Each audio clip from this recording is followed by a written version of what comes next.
c'est un peu du mal dans le bateau.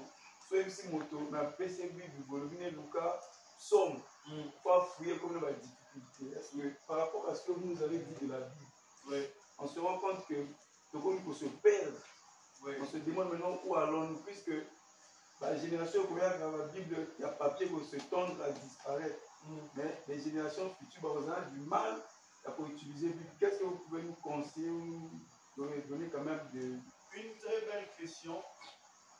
Les amis de la Bible de Thomson, ils nous en ont parlé quand j'étais allé la dernière fois en formation. Une très belle question. Merci parce que Dieu te bénisse pour cette question. Ça m'a ramené à dire ce que je devais aussi dire. Frères et sœurs, que chacun de vous, si ça dépendait que de vous, ayez 10 Bibles en papier. Vous comprenez? Chacun de vous doit avoir au moins 10 Bibles en papier. Pourquoi? En fait, la Bible électronique a été créée avec une mission. La Bible électronique a pour mission, parce que d'ici là, on va arrêter l'impression de Bible en papier.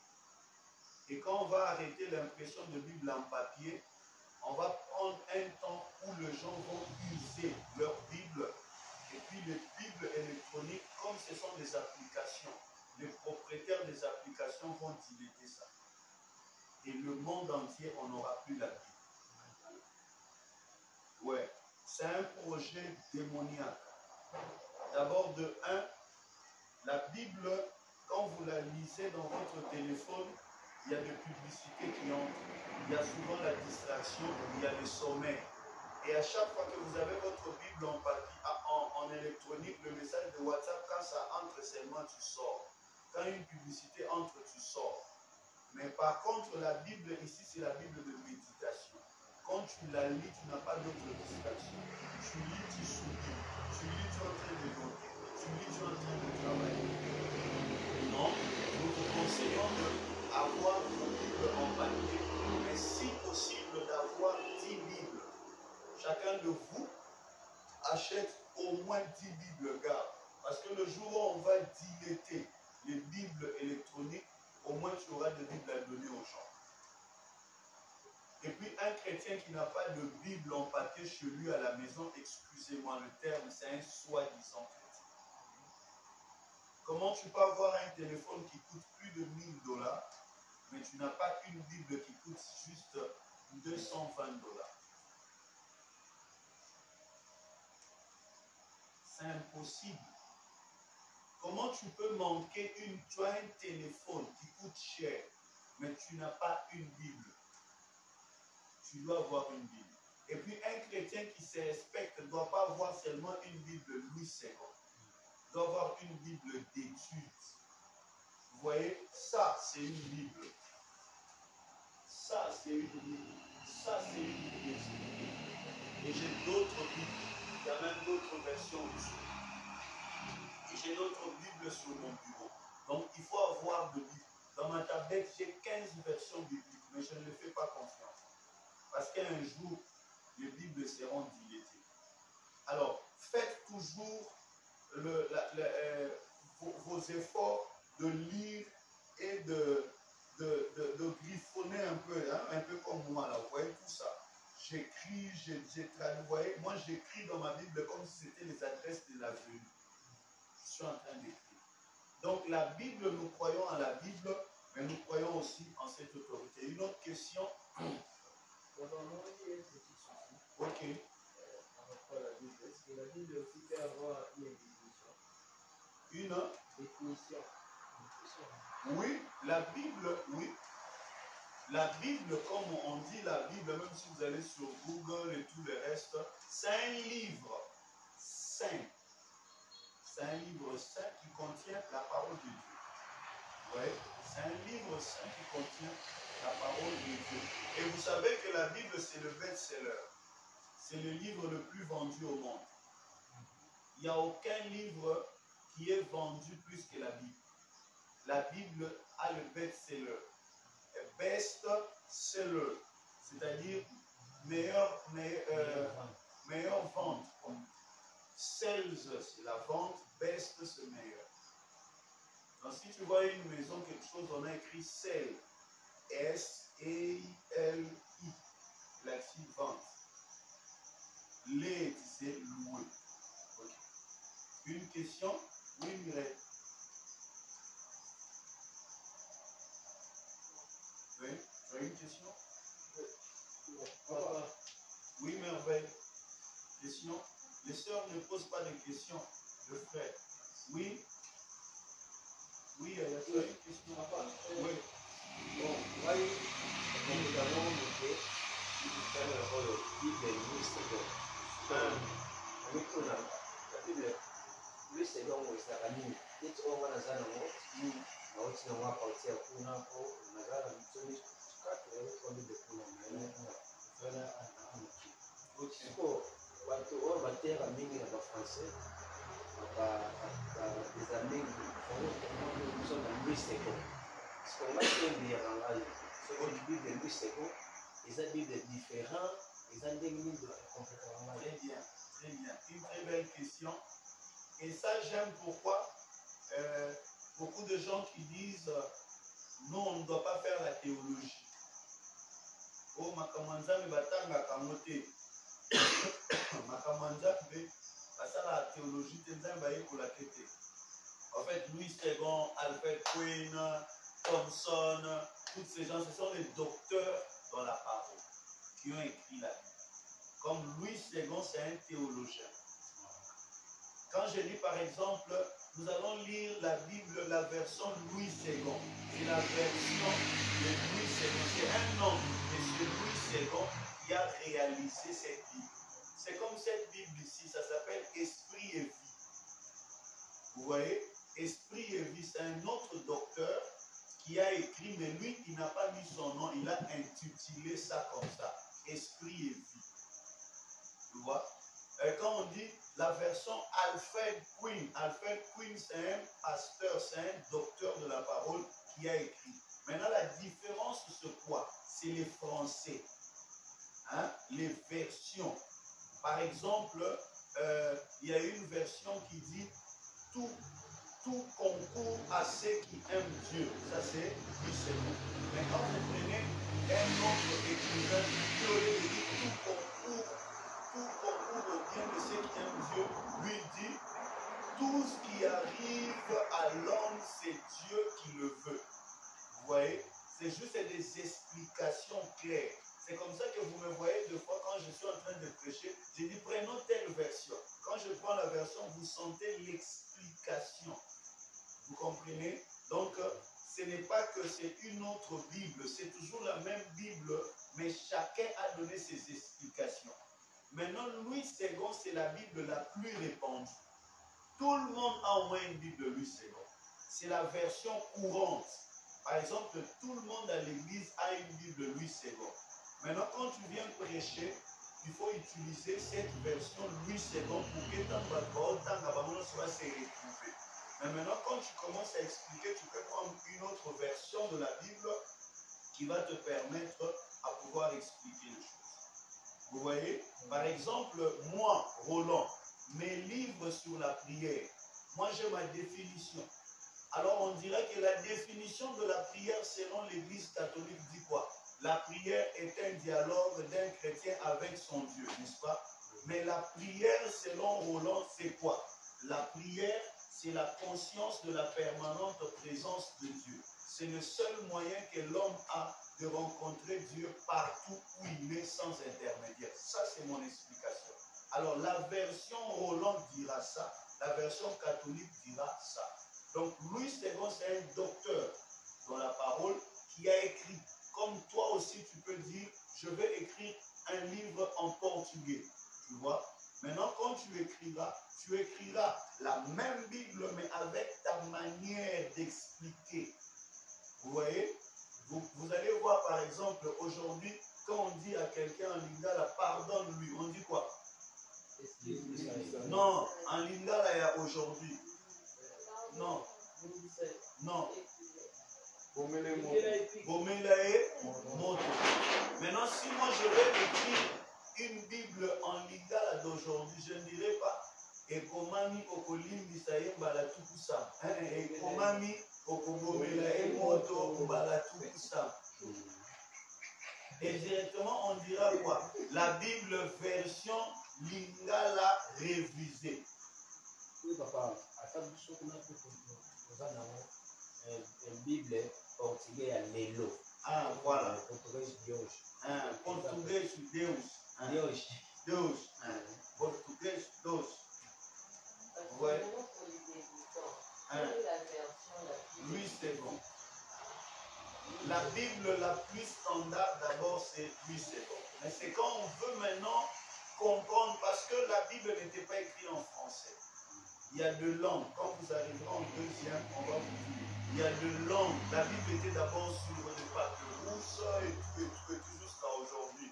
Et on vous dira le roi qui ont fait ça. Tout ça, on connaît, mais on ne peut pas vous bombarder tout au début comme ça. C'est en deuxième classe. Ça va? On peut passer? Non, non. Oui, allez-y. Tout au début de votre enseignement, vous avez expliqué que la Bible ne contient pas la parole de Dieu, mais la Bible est la elle-même parole c'est la de Dieu. parole. Mais quand il y a la définition, on dit que ça, je vois comme s'il y a une contradiction. Oui, la définition, je dis quoi? C'est un livre qui contient la parole de Dieu. C'est le français seulement. Il faut changer ça. C'est un livre saint qui est la parole de Dieu. La version 1910 dit que la Bible de la version 1910 a été traduite d'après les textes originaux hébreux et grecs. Mais que tout le reste des versions sont traduites par ces mêmes hébreux et grecs. Louis II a traduit de l'hébreu en grec, du grec en français. Comme vous voyez, l'hébreu et grec, c'est juste les langues. Quand vous serez en deuxième. Les restes des versions sont traduites aussi de même langue. Je prends un exemple. Mes livres sont écrits en quelle langue? En français. Maintenant, des années qui viendront, chaque français qui va se modifier, on va commencer à traduire ça. Vous voyez? Papa, dans la traduction, toza na mwa problème ya kotia bandeko na biso ya témoin de Jéhovah. Po biso tolongoli Bible ya Jean Swell bato nyonso wana. Mais ba témoin de Jéhovah eza différent. O bango bamonaki kifo badimine. Bamonaki babakisi. Donc, pour autant, yango eza sentiment que bakamosusu le président na bango wana a changé yango. Ce qui est vrai, je ne veux pas tourner autour du pot. Je dois vous dire la vérité. On n'utilise pas la Bible témoin de Jéhovah. C'est clair, hein? C'est clair. Parce que la Bible témoin de Jéhovah a été revue selon leur doctrine. C'est là où le branhamiste, ils sont enfants de Dieu. Pourquoi? Les branhamistes, malgré les enseignements du prophète Branham, ils n'ont jamais fait une Bible à eux. Mais il y a des sectes qui, à cause de leur doctrine, ont modifié certaines choses dans la Bible. Par exemple, nos amis du témoin de Jéhovah. Les témoins de Jéhovah, eux, leur Bible, il y a même des endroits où le nom de Dieu est déjà défini par Jéhovah. Il y a beaucoup de choses avec eux. Ce sont des gens, je crois que c'est un quatrième. Si vous aurez la chance de suivre avec moi ces cours régulièrement jusqu'en quatrième, vous allez découvrir quand je parle de secte. Quand je parle de secte, vous allez voir parmi les sectes, vous verrez qu'il y a des gens qui sont à l'intérieur. C'est bon, permettez-moi de vous parler de Dieu. Et puis, après, nous allons prendre autre chose et vous allez pouvoir aller à la prière. Le reste, on se voit à la prochaine session de la formation. Ça va? Bon, avant de vous parler de Dieu, je vais vous parler des 4 lois spirituelles. Et je crois que c'est de ça que nous allons devoir parler. Là, je vous ai parlé que nous croyons en la Bible, n'est-ce pas? Alors, je vous ai parlé de la foi dans la Bible. Maintenant, nous allons prendre les 4 lois spirituelles. Tu peux répéter après moi 4 lois spirituelles. 4 lois spirituelles. Demande à ton voisin, est-ce que tu connais les lois de Dieu? Qu'il te réponde un peu. Les 4 lois spirituelles. Pour ne pas vous prendre trop de temps, les 4 lois spirituelles, ce sont les lois qui régissent le monde des esprits. Donc depuis la création jusqu'à maintenant, vous devez connaître ces 4 lois spirituelles. Aujourd'hui, nous avons des chrétiens qui ne maîtrisent pas les lois spirituelles. Tu ne peux pas devenir chrétien, tu ne peux pas commencer à prêcher les gens, mais tu ne maîtrises pas les lois spirituelles. Première loi spirituelle, c'est quoi? L'amour de Dieu.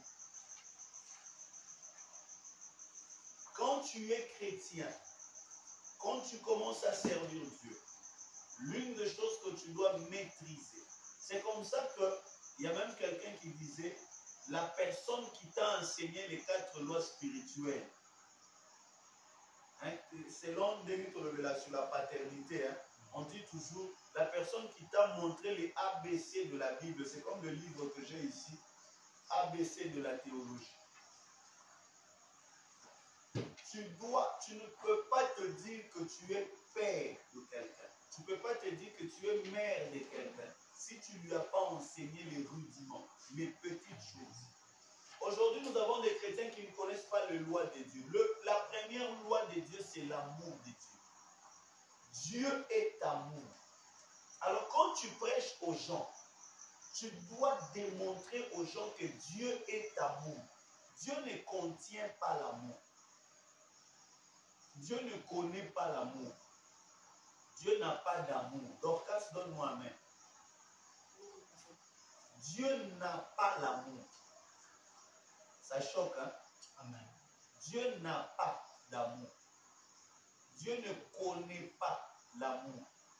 Dieu n'habite pas l'amour. Dieu ne sait pas l'amour. Mais Dieu est d'amour. C'est-à-dire, si Dieu connaît l'amour, c'est que des fois il peut se perdre. Laisser l'amour. Si Dieu a l'amour, cet amour peut sortir de lui. Mais Dieu est amour. Il y a une différence. Hein? Être l'amour, c'est comme moi. Je me dis toujours que Roland est heureux. Je suis toujours heureux. Même si j'ai des choses qui m'embrouillent dans la tête, même si j'ai des problèmes c'est petit, même si j'ai des problèmes, j'ai du mal à me dissocier de la joie. Je me sens toujours heureux. J'ai du mal à vivre une journée de tristesse.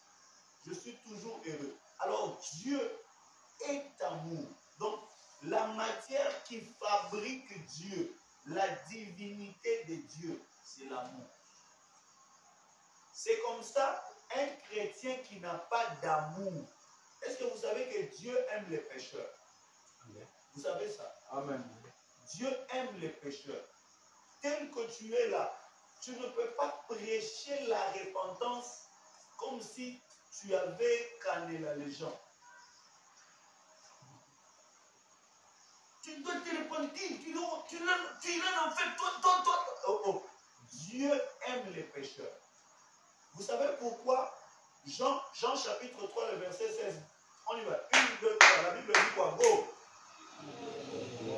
Car Dieu a tant aimé le monde. Avec son Fils unique. Quiconque croira en lui sera sauvé. Maintenant, écoutez. On dit que car Dieu a tant aimé le monde. Il y a une différence entre aimer et tant aimer. Celui qui aime, il aime. Mais celui qui a tant aimé, il a tellement de l'amour. Écoute, car Dieu a tant aimé qu'il a donné. C'est-à-dire, depuis Adam, le péché d'Adam et d'Ève, le péché de l'homme augmentait l'amour de Dieu. Dieu a tant aimé le monde. Vous savez que Jésus est venu pour les pécheurs. Oui. Jésus n'est pas venu pour les hommes saints. Alors quand tu prêches à un pécheur, tu ne dois pas lui montrer la loi, tu dois lui montrer la grâce. Tu dois dire au pécheur que vraiment c'est pour toi que Jésus veut. Tu ne dois pas dire à un pécheur,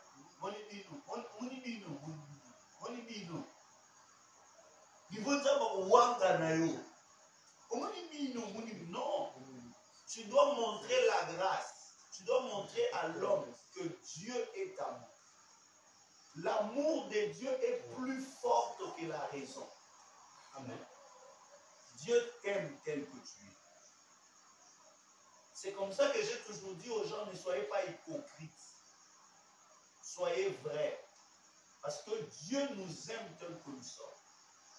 Personne ici n'a mérité l'amour de Dieu.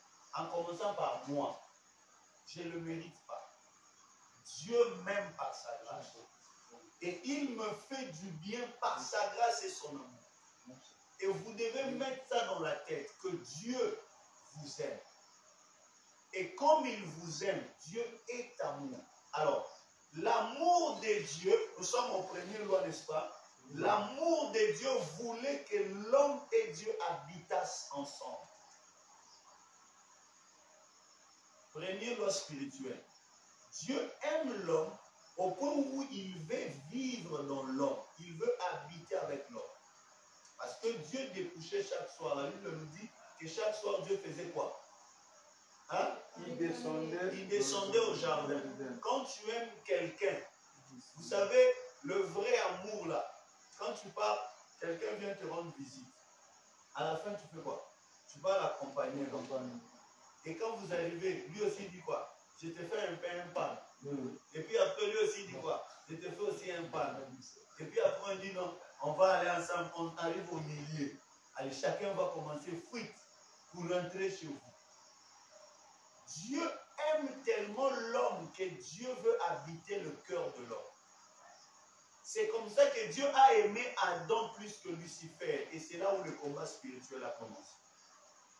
Dans le combat que tu as avec le diable, ce n'est pas parce que tu es belle, ce n'est pas parce que tu es beau. Le combat que tu as avec le diable, c'est parce que Dieu t'aime plus que les anges. Amen. Alors depuis ce jour-là, le diable est devenu jaloux de toi. Le diable ne t'aime pas. C'est pour cela que tu as toujours vu le diable, quand il te reçoit dans son camp, il te fait manger le caca. Vous savez pourquoi? Vous savez pourquoi le diable fait manger aux gens les caca? C'est pour dire à Dieu, regarde l'imbécile pour qui tu m'avais laissé pour lui. Vous comprenez? Hein? Donc Dieu veut, le diable aime ridiculiser l'homme. Pourquoi? Parce que Dieu aime beaucoup l'homme. Donc le premier loi spirituelle, c'est l'amour de Dieu. L'amour fait assembler l'homme et Dieu. Deuxième loi spirituelle, c'est le péché de l'homme. Donc la loi première qui régit sur la terre, c'est l'amour de Dieu.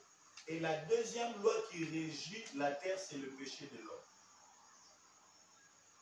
Pourquoi le péché? Parce que c'est le péché qui a séparé l'homme avec Dieu. Donc dans l'amour, l'homme et Dieu se sont mis ensemble. Mais le péché a fait quoi? A séparé l'homme avec Dieu. Vous devez savoir ça, et c'est très important. Le péché a séparé l'homme avec Dieu. Donc tel que vous êtes là, vous devez, quand vous prêchez, dites toujours aux gens que Dieu nous aime, mais c'est nos péchés qui nous séparent de Dieu. Il ne faut pas dire à l'homme que ton péché est plus grand que l'amour de Dieu. Il faut dire à l'homme que l'amour de Dieu est plus grand que ton péché, mais ton petit péché peut te séparer de l'amour de Dieu. Est-ce que vous êtes là? Est-ce que vous êtes là? Amen. Ok. Première loi spirituelle, c'est quoi? Amour de Dieu. Dis à ton voisin, neighbor. Neighbor. Talk to him. Talk, neighbor. Neighbor. How are you? How are you? I talk to you.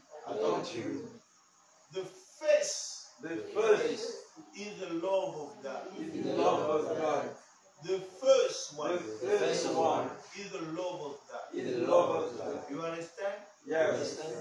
Yes. I Okay. understand. I stand. Yeah, I understand. Ah, you speak English. Clap your hand now. Clap your Everyone hand. Yeah, it's very good. It's very good, very happy. Thanks. Donc, la première loi, c'est quoi? Même si tu dors, on te réveille, on te pose la question. Quelle est la première loi qui régit le monde? Qu'est-ce que l'amour veut? L'amour veut unir l'homme et Dieu.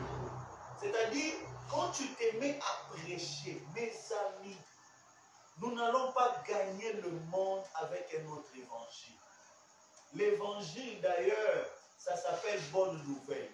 La bonne nouvelle, c'est quoi? C'est présenter l'amour de Dieu aux hommes. Quand je vous parlerai de l'évangélisation, vous allez comprendre. Nous, quand on évangélise, nous, on ne dit pas, frère, viens dans notre église. Non. Nous, on évangélise avec notre témoignage. Et comment évangéliser avec ton témoignage? C'est présenter les effets de l'amour de Dieu dans ta vie. Tu présentes l'amour de Dieu aux hommes. Ne présente pas ce que tu es, mais présente. Dis à l'homme, j'étais un voleur, j'étais un fumeur de champs. C'est comme moi, j'aimais Céline Dion. Je ne pouvais pas dormir sans écouter la musique de Céline Dion. What? C'est comme moi. Moi, Kelly. Toi, Kelly. Hein? P-Square. Moi, Allez-y. Dicap la merveille. La merveille, c'est qui encore? Fali. Voilà. Allez-y encore. Merli, toi, c'est quoi? Moi, j'aimais le rap en général.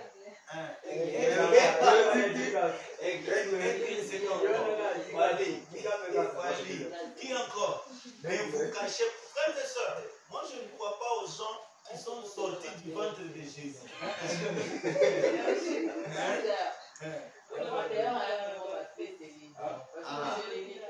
Ok. Sœur Dorcas. Fabulos. Fodigas. Maman Dorcas, toi c'est qui? Fabulos. Et il y a des musiciens qui sont sortis sur Simawa. Qui d'autre? Je sais que vous vous cachez. Mais moi j'écoutais beaucoup Céline Dion et Gilles Pierre. Kofi Olomide d'ailleurs, n'en parlons pas. Alors c'est ce qui fait que j'aimais acheter les belles instruments de musique. Parce que quand je mets, par exemple, Céline Dion chantait avec un gars là, Garou. Quand j'écoutais ça, c'était terrible. Je me rappelle moi-même dans la saison sèche, j'ai créé la pluie moi-même. Juste pour écouter la musique. J'étais un amoureux de la musique. Vous voyez, je suivais et j'avais des tonnes de CD. Et puis j'achetais des CD originaux. C'est comme ça qu'un jour j'ai pris quelqu'un dans ma voiture noire là. J'ai mis les CD de Sœur Trina. Le frère a dit, ma soeur, je peux voir tes CD dans l'émission. Tu achètes des CD originaux. Je dis oui, mais quand j'étais dans le monde, j'achetais des CD originaux. Mais pourquoi pour tes amis chrétiens, je dois pirater? J'achète aussi les originaux. Vous voyez? Alors, j'aimais ça. Et puis moi, j'étais un écrivain. Si je t'écris une lettre d'amour, aïe, aïe, tu es perdu. Tu es perdu parce que j'écrivais. Si j'écris vraiment. Mais aujourd'hui, j'écris des livres de la prière. Si j'écris une lettre, mais c'est terrible. J'ai une lettre que j'ai retenue dans ma tête jusqu'aujourd'hui. Je me demande si souvent si chacun de nous connaît le lieu de ciel. Et si nos cœurs le savent. La vie n'est pas que l'apparence, chaque vie a un sens. Et chaque être son lieu d'élection. Et moi, mon lieu d'élection, c'est toi. Je l'ai su le jour où je t'ai vu.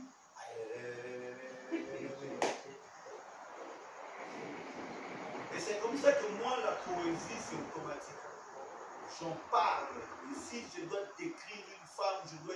Moi-même, un homme, si je te décris ici, tu vas aller chercher un miroir. Tu te regardes, tu te dis, est-ce que. Et c'est comme ça. Et par moments, même dans mes messages, quand j'enseigne en parlant, c'est beaucoup plus calme, c'est beaucoup plus doux, je suis beaucoup plus profond. Vous voyez? Alors, mais ne venez pas devant les gens, vous voulez nous prouver que vous êtes sortis du ventre de Jésus. Non, non. Moi, Jésus est mort pour moi parce que j'étais un bon pécheur. Oui, je suis sorti de chez nous à 16 ans. Imaginez, ça fait 24 ans depuis que j'ai quitté mes parents. Et puis j'ai commencé à toucher de l'argent très jeune, très jeune. Dieu m'a fait grâce de faire de réaliser des grandes choses très jeunes. Et quand on était jeune à notre époque-là, avec les love stories et tout le reste, et puis un jeune homme là qui travaille dans une entreprise, moi j'étais engagé, j'avais si c'est 22 ans, si c'est 21 ans, j'étais déjà engagé, CDI. Donc tu comprends un peu. L'argent, ce n'était pas quelque chose de compliqué pour moi. Alors du coup, quand je parle à quelqu'un, quand quelqu'un me dit je suis dans ça, je suis dans ça, je suis dans ça, je me dis t'en fais pas. L'amour de Dieu m'a ramassé là. Et il a fait de moi serviteur de Dieu. Toi aussi, l'amour de Dieu peut te ramasser. Il faut présenter l'amour de Dieu. Mais le deuxième loi spirituelle, c'est quoi? Le péché de l'homme. Qu'est-ce que le péché fait? C'est comme ça que quand Adam a commis le péché, il s'est séparé de Dieu. Frères et sœurs, si aujourd'hui, même si vous me dites, oh, tu as 30 ans, tu as 40 ans, tu as 50 ans, tu n'as pas un jour, c'est toi qui vois que tu as 50 ans, mais tu n'as pas un jour. Parce que la Bible dit, le jour où tu en mangeras, tu mourras. Vous savez ça, non? Oui. La Bible dit que le jour où tu en mangeras, tu mourras. Donc, le jour où Adam avait mangé la pomme, c'est le jour où il était mort. Non? Mais la Bible nous dit qu'Adam a vécu combien d'années? 930. Donc Adam n'avait même pas fait une année. Donc un jour. Un jour. On n'avait pas fait un jour. Parce qu'un jour vaut 1000 ans. 1000 ans. Donc pour que quelqu'un fasse 1000 ans, pour que quelqu'un fasse un jour, il doit faire 1000 ans. Alors comme Adam est mort en 930, c'est qu'il n'a pas pu faire un jour. Voilà pourquoi la fête au ciel durera un jour, 1000 ans. La fête de millénium. Quand je vous parlerai de l'eschatologie, vous comprendrez. En réalité, nous irons au ciel fêter juste une journée et puis on va rentrer. Maintenant, les une journée que nous ferons au ciel équivaut à 1000 ans. C'est pour ça qu'il ne faut pas rater le ciel parce que tu vas vivre d'abord un 1000 ans. Il y a gratos. De ce qu'il fait le raté, il faut qu'on là. Dis à ton voisin, ne rate pas le ciel. Dans le ciel, d'abord, tel que nous sommes là, après l'enlèvement, on va vivre un jour. Et un jour, c'est 1000 ans. Au ciel, on va faire 1000 ans. Et puis, on va descendre. Vous comprenez? Ouais. Ça, c'est le deuxième loi spirituelle. Donc, le premier loi spirituelle, c'est l'amour de Dieu. Deuxième loi spirituelle, c'est le péché de l'homme. Maintenant, regardez. L'amour de Dieu met l'homme et Dieu ensemble. Deuxième loi, c'est quoi? Le péché. Le péché fait quoi? Il sépare. Maintenant, troisième loi spirituelle, c'est le don de Dieu. Troisième loi spirituelle, c'est quoi? Le don de Dieu. Maintenant, regarde. Le don de Dieu, c'est le pont qui vient réunir l'homme et Dieu. Donc, le péché nous a séparés d'avec Dieu, mais il y a une possibilité. C'est le don de Dieu. Et le don de Dieu, c'est Jésus-Christ. Vous comprenez? C'est pour cela qu'on dit oui, le bonheur est là. Le bonheur est matériel. La grâce est une personne. Cette personne, c'est qui? Jésus. C'est Jésus. Ne vous dérangez pas, j'ai encore 5 minutes. Le don de Dieu. Donc, l'amour de Dieu a mis l'homme et Dieu ensemble. Le péché de l'homme a séparé l'homme avec Dieu. Mais Dieu, comme il est tellement amour, il a maintenant envoyé le don de Dieu. Et le don de Dieu, c'est Jésus-Christ. Déjà, sur cette base, il faut que ta prédication passe par ces trois choses. Dans ta prédication, tu dois présenter l'amour, tu dois présenter le péché et tu dois présenter la grâce. Tu ne peux pas être déséquilibré. Tu viens, tu prêches seulement l'amour de Dieu, l'amour de Dieu, l'amour de Dieu, l'amour de Dieu. Tu oublies que l'amour de Dieu, l'amour donne toujours la jalousie. Elkana, un Dieu jaloux. Le Dieu amour, il est jaloux. Si tu le mélanges avec quelqu'un d'autre qui s'appelle le péché, il va s'éloigner. Mais aussi, dans ta prédication, tu dois maintenant pas laisser les gens à donga na bungi nanga. Donga ina sambo nanga. Tu finis la prédication et l'homme est désespéré. L'homme commence à dire non. Après, il faut lui dire, si tu as péché, il y a quelqu'un qui peut te remettre avec Dieu. Il s'appelle comment? Jésus-Christ. Est-ce que je me fais comprendre? Hein? Le premier loi spirituelle, c'est deuxième loi spirituelle, troisième loi spirituelle, le don de Dieu. Maintenant, il y a maintenant la quatrième loi spirituelle. Vous voyez que l'amour de Dieu a parlé de Dieu. Le péché de l'homme a parlé de l'homme. Le don de Dieu parle encore de Dieu. Maintenant, la quatrième loi spirituelle doit parler encore de l'homme. Donc, Dieu fait deux choses, l'homme aussi fait deux choses. Quatrième loi spirituelle, c'est la part de l'homme. C'est que l'homme doit maintenant faire. Et c'est là que nous allons nous arrêter pour la nuit d'aujourd'hui. Donc, quatrième loi spirituelle, c'est la part de l'homme. La part de l'homme maintenant, c'est quoi? Dieu t'aime. Ton péché t'a séparé d'avec Dieu. Mais il y a une possibilité de rentrer en relation avec Dieu, c'est Jésus. Mais Jésus ne va pas te forcer. Jésus attend que toi aussi tu fasses ta part. Car Dieu a tant aimé le monde qu'il a donné son Fils unique. Vous voyez, car Dieu a tant aimé le monde. Prenez loi spirituelle, amour. N'est-ce pas? Il a donné son Fils unique. Fils unique, c'est le don de Dieu. Pourquoi le don est venu? Parce que le péché est là. Maintenant, la partie B de Jean 3,16 dit quoi? Afin que quiconque voit, c'est-à-dire la part de l'homme. Tu dois maintenant dire dans ta prédication que frère, Dieu ne viendra pas te prendre à la maison pour t'amener à l'église. C'est toi-même qui dois faire ta part, t'approcher du Seigneur afin que le Seigneur puisse t'accepter. Est-ce que je me suis fait comprendre? Amen. Je vais répondre à quelques questions. Merdi, tu peux déjà être de l'autre côté. Comme ça, dès qu'on finit, nous allons automatiquement couper. Ok. Question.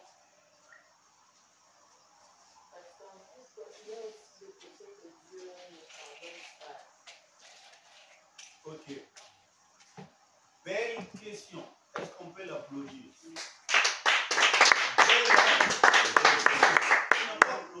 Clap for him, clap for him.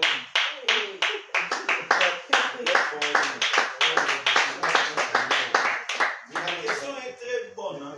On a posé, est-ce qu'il y a aussi les péchés que Dieu ne peut pas pardonner? Non. Dieu pardonne tout le péché. Vous comprenez? Dieu pardonne tout le péché. Mais il y a des gens qui ne peuvent plus rentrer. C'est les apostats. L'apostasie. Un apostat, c'est quelqu'un qui a renié le nom de Christ. Ça, c'est impardonnable. Donc pour lui, Jésus n'existe pas. Il ne croit plus en lui. Mais qui est un apostat? C'est pour ça que je dis la classe montante. Les gens qui ont goûté au mystère de la vie. C'est écrit dans la Bible. Donc quelqu'un comme moi, le pasteur, un jour je viens, je commence à vous dire que Jésus là, c'est un enfant d'un milagre. Dieu là, c'est un voyou. Ne le croyez plus. Donc quelqu'un comme moi qui vous a déjà enseigné la foi, et puis j'ai abandonné la foi, celui-là c'est fini.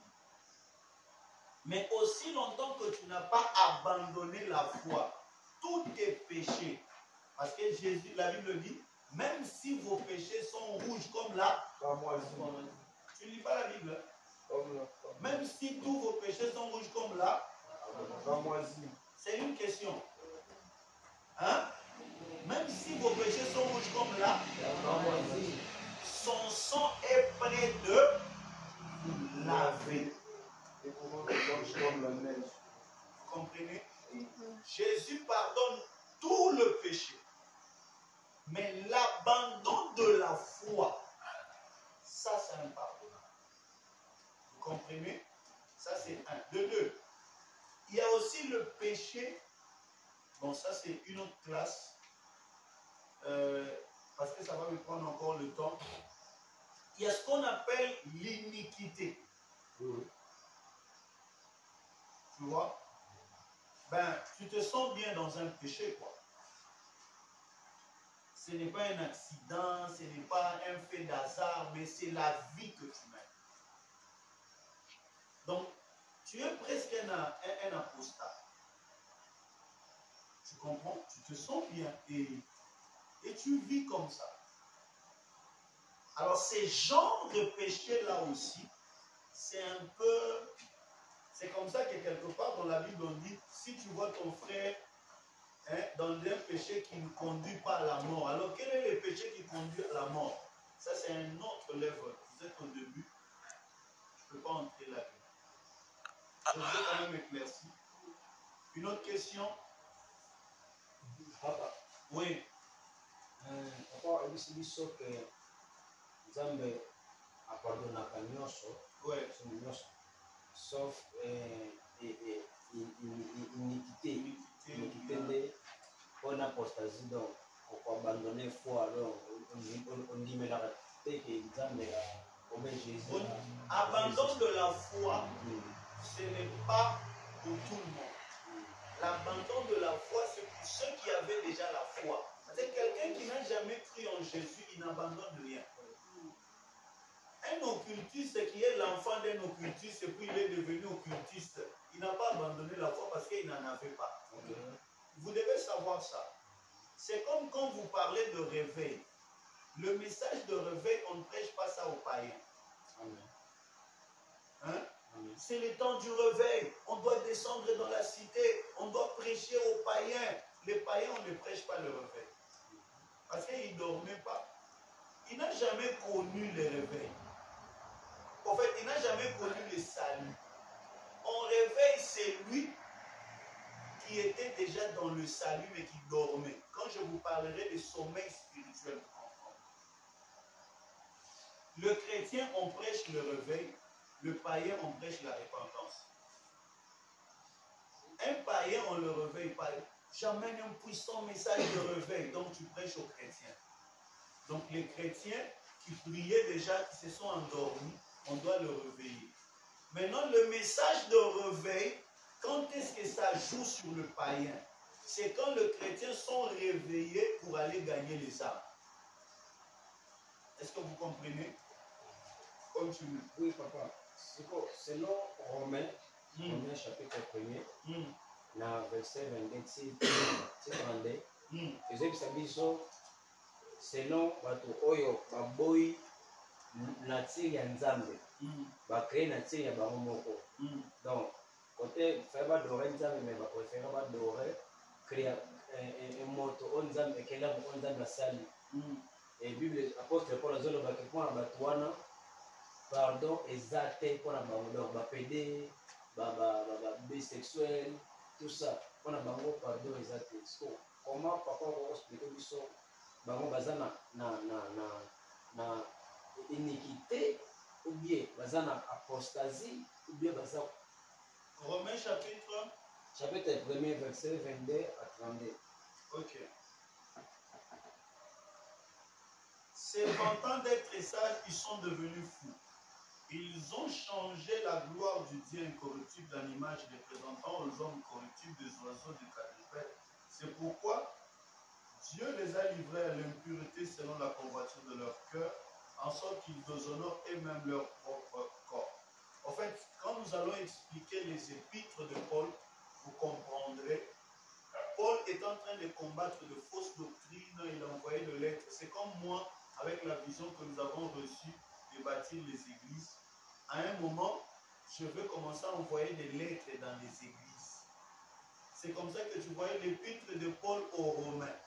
C'est comme moi je dis l'épître de Roland aux Ngombais, l'épître de Roland aux Tchassiens. Vous voyez? Quand on dit l'église de Corinthe, Corinthe c'est une ville. Paul a envoyé une lettre. Vous voyez? Alors il est en train de résoudre beaucoup d'autres problèmes. Plus tard, vous comprendrez un peu sur les épîtres de Paul.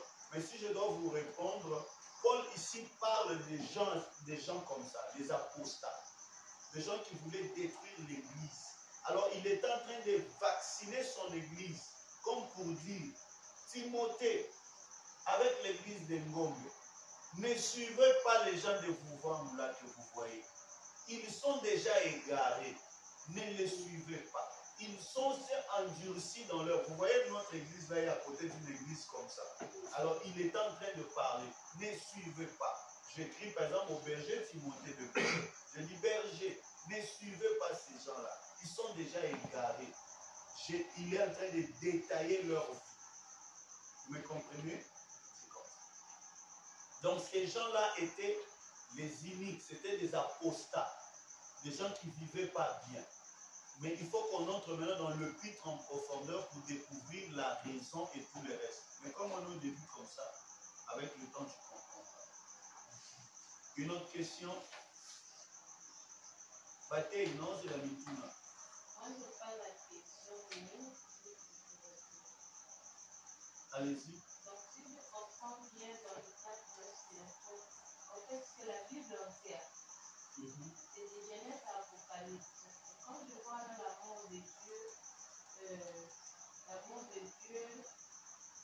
de l'homme et Dieu, je vois la Genèse, la création du jardin d'Éden, quand Dieu a créé l'homme, et puis le péché qui vient de séparer l'homme et Dieu. Et puis, je vois encore là les dons de Dieu, là on parle dans le Nouveau Testament de Jésus-Christ et la part de l'homme de le voir dans l'Apocalypse. C'est comme si toute la Bible. En fait, vous avez raison. Le quatre lois spirituelles régit toute la vie. C'est la spirituelle, ce sont les lois spirituelles. Comment est-ce que Dieu et l'homme fonctionnent? La Bible, c'est l'histoire de l'amour d'un Dieu avec son peuple et le péché qui est venu séparer Dieu avec son peuple et Dieu qui a envoyé son fils Jésus et le peuple qui doit croire en Jésus. J'ai toujours fait cette illustration. Dieu vient vers l'homme. L'homme, son péché le sépare. Dieu envoie son fils. L'homme croit à son fils. Retour en Éden. Vous voyez? L'homme a été chassé du jardin, mais à Jésus, l'homme est rentré dans le jardin. Question. La question par rapport à ce que la sœur avait intervenu, vous avez dit que C'est la dernière question parce que tout péché est pardonnable. Là, quand je lis dans Actes chapitre 5, le verset 3, Pierre lui dit, Ananias, pourquoi Satan a-t-il rempli ton cœur au point que tu montes au Saint-Esprit et que tu aies retenu une partie du prix du champ? À ce moment-là, quand quelqu'un ment au Saint-Esprit, est-ce que ce péché-là est pardonnable? Ok. L'homme, dans tout ce qu'il fait comme péché, Dieu pardonne. il y a des péchés qui sont impardonnables. Et le péché impardonnable, j'ai dit, c'est quoi? L'abandon de la foi. Quand tu dois te mettre à mentir au Saint-Esprit, donc tu ne crois pas dans la divinité du Saint-Esprit. Je vais aller plus loin, je vais parler de blasphème. Vous voyez? Je vais parler de blasphème. Mais quand on parlera vraiment du péché, vous comprendrez des choses un peu plus claires. Prenez, ayez vos apaisements. Donc, on va vous expliquer c'est quoi l'iniquité. C'est quoi un péché impardonnable? C'est quoi un péché qui mène à la mort? Mais pour aujourd'hui, retenez d'abord que l'apostasie, l'abandon de la foi est impardonnable. Parce que renier Christ, renier la foi, c'est vendre l'âme au diable. C'est être candidat pour l'enfer. Alors, si quelqu'un réunit Christ et qu'il répond encore, Ok. Ok. C'est là où je dis ayez vos apaisements. Pourquoi? Parce que il y a des gens qui ont connu Christ, qui l'ont renié et qui sont revenus. Mais il y a des gens qui ont renié Christ, qui sont allés jusque dans la tombe, tout en reniant la foi. Je vous donne l'exemple typique pour vous aider. Qui a tué Jésus? Qui a tué Jésus? Ça, c'est un homme, ce sont les hommes. Bon, qui a vendu Jésus? Judas. Judas. Il a commis un péché ou pas? Un péché. Qui a renié Christ? Pierre. C'est un péché ou ce n'est pas un péché? C'est un péché. Les deux qui est au ciel. Pourquoi Pierre est au ciel? Parce qu'il s'est repenti. Très bien. Et pourquoi Judas n'est pas au ciel? Il s'est pas repenti. Il y a des gens, il a commis le tort, il a commis le péché. Au lieu de se repentir, il se justifie. Judas avait la possibilité de se repentir. Dieu allait le pardonner. Mais Judas, il a préféré se pendre. Ça, c'est l'abandon total de la foi. Mais Pierre avait renié Christ. C'est aussi l'apostasie. Mais après, il s'est repenti. Et vous allez voir qu'à la résurrection de Christ, Christ avait combien de disciples? 12, En dehors de Judas, ils sont restés combien? 10. 11.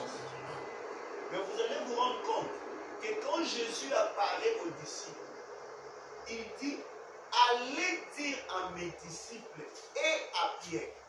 Est-ce que Pierre ne faisait pas partie des 11? Mais pourquoi il a cité son nom? Parce que selon la loi juive, ce que Pierre avait fait voulait dire, tu n'es plus enfant de Dieu. Mais Jésus, il dit, allez-y dire aux disciples et à Pierre que je suis le Christ. Donc c'est pour aller, c'est comme ça que vous allez voir, quand Jésus apparaît, Pierre était nu. Il n'avait plus des habits. C'est-à-dire, Pierre avait totalement abandonné. Quand il a vu Christ, il s'est jeté dans l'eau. L'eau qui est la parole, ça c'est autre Dieu. Vous comprenez, n'est-ce pas? Allez-y. comment d'abord il était puisqu'ils étaient tous ensemble? Non, il avait repris la pêche.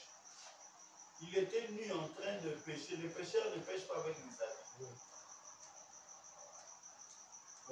Ma question tourne la première loi spirituelle, l'amour de Dieu. Attends. Maintenant, C'est comment pas moi qui attends, c'est toi qui parle. Je lui ai demandé d'attendre. Allez. D'accord. Quand les femmes étaient allées voir dans le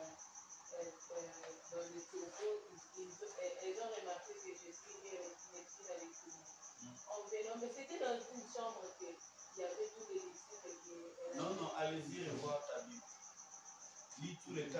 l'évangile.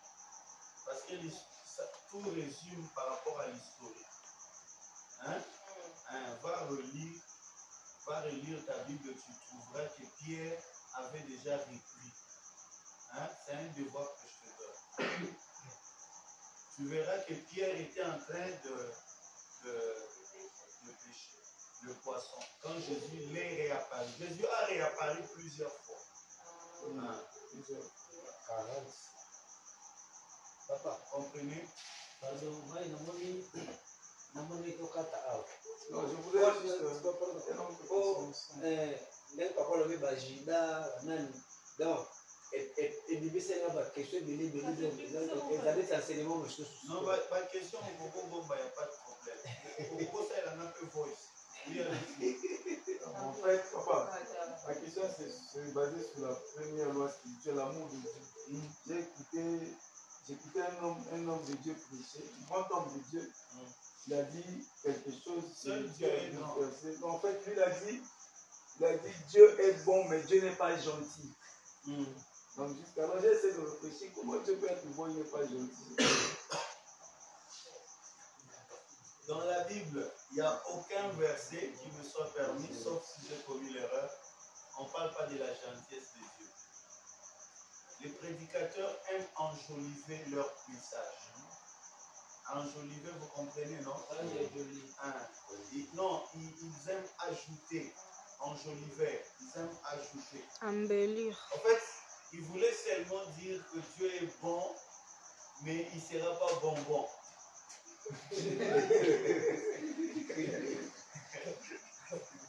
Tu vois, ils voulaient seulement dire que Dieu est bon, mais il ne sera pas bonbon. Moi, j'ai déjà entendu quelqu'un d'autre, il dit, le sang de Jésus nous lave, mais ce n'est pas une douche.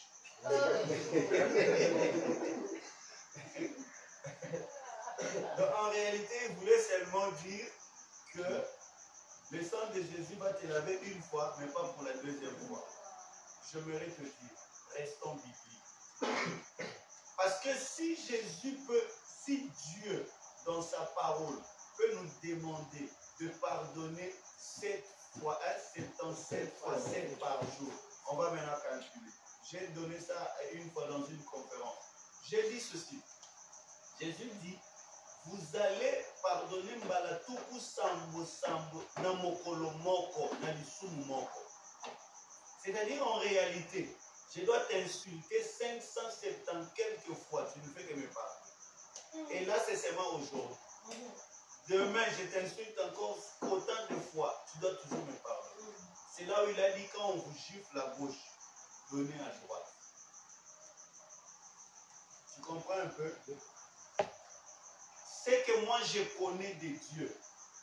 Dieu pardonne. C'est que moi je connais. La grâce que j'ai expérimentée avec le Seigneur, c'est que Dieu pardonne. Le reste, c'est nous prédicateurs. Parce que vous savez, il y a des choses que je ne peux pas vous dire. Quand je veux garder votre foi. Tu sais ça? Quand je veux garder ta foi, il y a des choses que je ne peux pas te dire. Je te laisse découvrir ça avec l'âge spirituel. Tu comprends? Voilà. Tu as compris, n'est-ce pas? J'ai compris. Dieu est bon. Mais quand on dit qu'il n'est pas gentil, ça c'est encore un autre sujet. Celui qui est bon, il est déjà gentil. Tu vois? Mais seulement qu'il voulait dire que ne faites pas de la bonté de Dieu le sujet des blagues. Comme il y a les autres qui disent quand la grâce abonde, et quand le péché abonde, la grâce surabonde. Alors il faut pécher, pécher, pécher parce que la grâce de Dieu surabonde. Non. Ah. Non.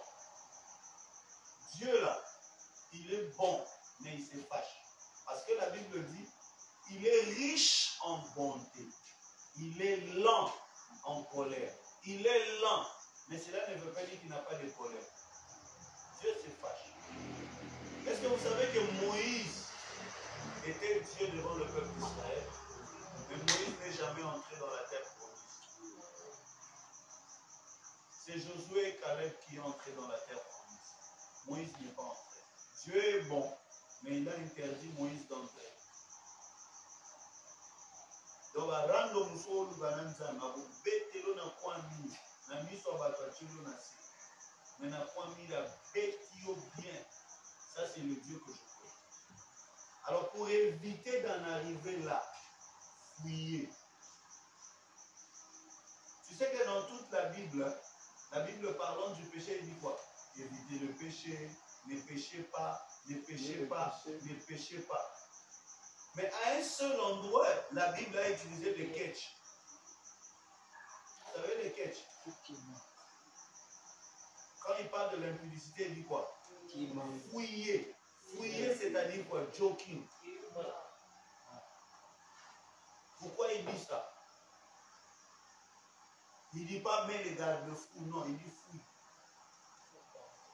Tu comprends? Alors, quand il parle de fouiller, ce qu'il veut vous dire, je suis bon, mais je ne suis pas gentil. J'ai rejoint l'homme de Dieu qui t'a prêché ça. Amen. Il est bon, mais il n'est pas gentil. Mais moi, mon Dieu est gentil, il est bon. Mais seulement, la Bible, on doit utiliser les termes que la Bible utilise. La Bible dit, il est lent en colère. Parce que le jour où Dieu se fâche dans ta vie, tu verras le ciel et la terre s'associer. Et le mal avec Dieu, on ne connaît pas son adresse. C'est pas quelqu'un où je peux, non, n'a pas mère, n'a pas maman, telle, moi, Tala mutumbimba yozo kufa, ikolo d'ablé. Yonda vous ne payez moi ton ninga va être ça prédote. Tu vois ça? Ninga va faire ça prédote, une source pour la moine en kata mutema na hôpital. Tu vas dire qu'il est injuste? Non. Imagine-toi, il y a des gens qui prient, qui jeûnent, qui cherchent Dieu pour voyager. Mais moi, mes babouches n'ont pas besoin de prier. Les babouches missionnaires. Des babouches missionnaires. Donc quand je veux voyager, la première chose que je cherche à laver, c'est mes babouches. Ils ne gênent pas, n'est-ce pas? Mais pas en mission. Tu comprends un peu? Dieu est juste.